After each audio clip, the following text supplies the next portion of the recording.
We're spending a lot of time on our phones. In fact, the average American is now pushing close to 6 hours per day of screen time on our devices. And if you do 6 hours a day, that's 3 months per year of your life that you're spending on your phone.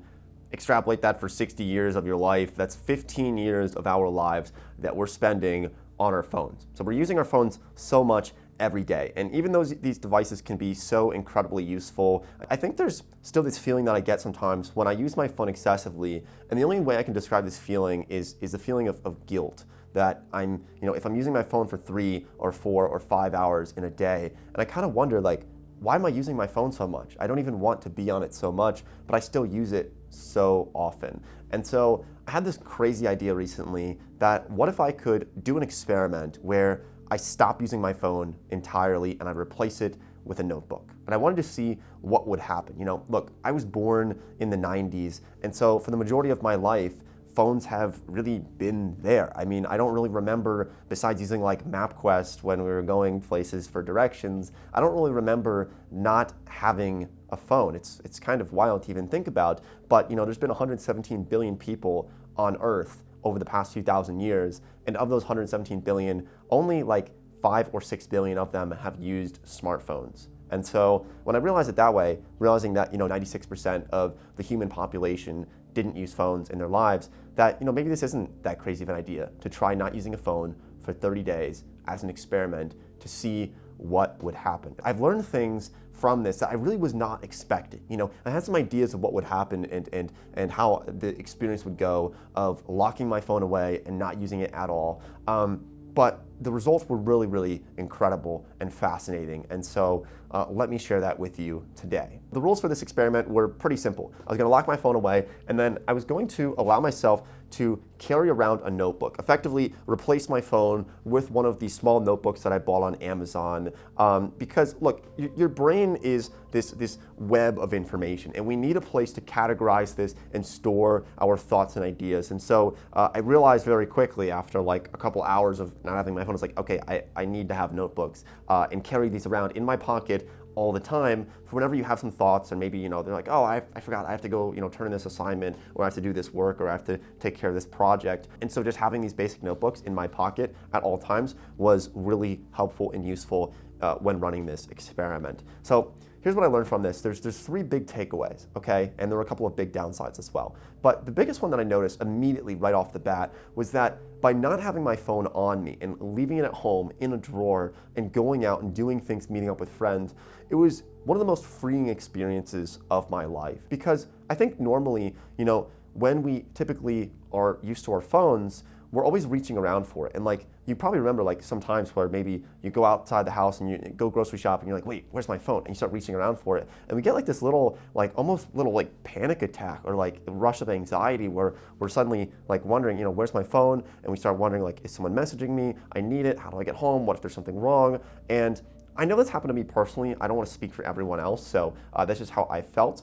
But when I immediately made the decision to actively not have it on me, I didn't feel that anymore. It's the same way of when your phone is on 2% battery and you start freaking out. You're like, oh my God, I need to charge this. I need to find a charger, and you kind of go into panic mode as well. But when you don't have it on you, it's it lifts this weight off your shoulders. And that was the first thing I immediately noticed when I stopped using my phone. So the biggest thing that I've learned from this experiment was that it's good to be bored, and it's good to have downtime in your life at some point. So for example, what I mean by this is, today, whenever we're sitting and waiting for something, maybe we're on the subway or we're at the doctor's office waiting, instead of just sitting there and letting yourself daydream and let your mind wander, instead of doing that, we now constantly try to fill every single minute of our lives. We just reach for our phone and we just browse, and we're looking through our LinkedIn messages, we're scrolling through YouTube shorts, we're doing all these things just to fill our time so that we don't have any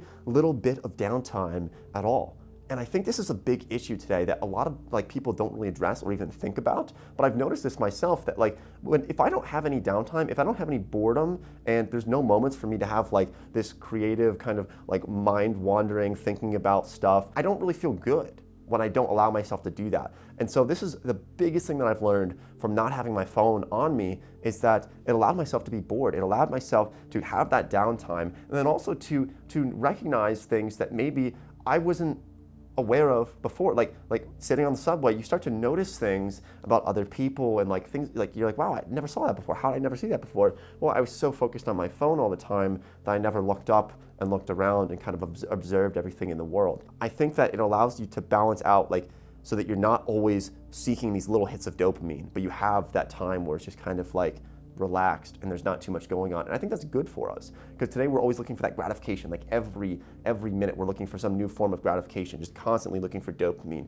anywhere we can find it. Now, I will admit there were quite a few roadblocks as well from not having my phone on me. One of the biggest ones is that I was getting lost a lot. Like I would have to memorize directions before I would go out to meet with friends or to go even to like a certain store. I'd be like, okay, how do I get to Home Depot? And I would try to remember all the things, or I would jot down the directions to get there. And then I would end up getting lost and then have to go and like talk to someone and go to like a gas station and ask them for directions. And people looked at me pretty funny when I would ask people. But it was kind of like this, it was fun.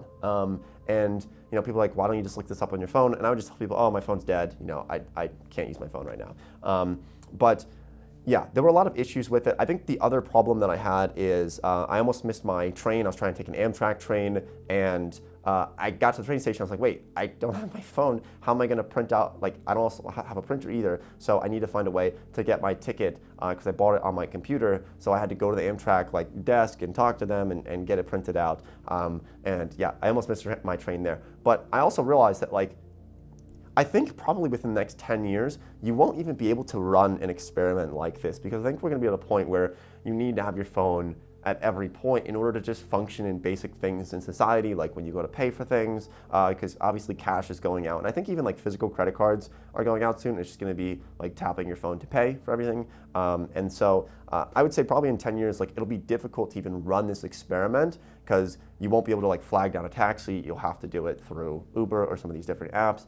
And so I think that's another thing that like was kind of cool about it is like, okay, like you can do this in 2023, but can you do it in 2033? Can you do it in 2043? Probably not. And so why not try it out as an experiment to see how you feel about this and through this process. And it also really helped my social skills when I was walking around town, when I had to ask for those directions, or also just I was more willing to go out of my way to talk to people. I mean, not randomly approach people like all the time in a weird way, but just more social as a person because I didn't have that phone to resort to. Now, I will admit that I didn't actually make it a full 30 days, so it was very difficult to go a full 30 days without using a phone at all. I had to go down to Texas and I had to rent a car and do all these other things. And I realized, look, it's really like, it's almost impossible to not use a phone exclusively for a long period of time. I made it 2 weeks. I'm proud of myself for making it that long through the experiment,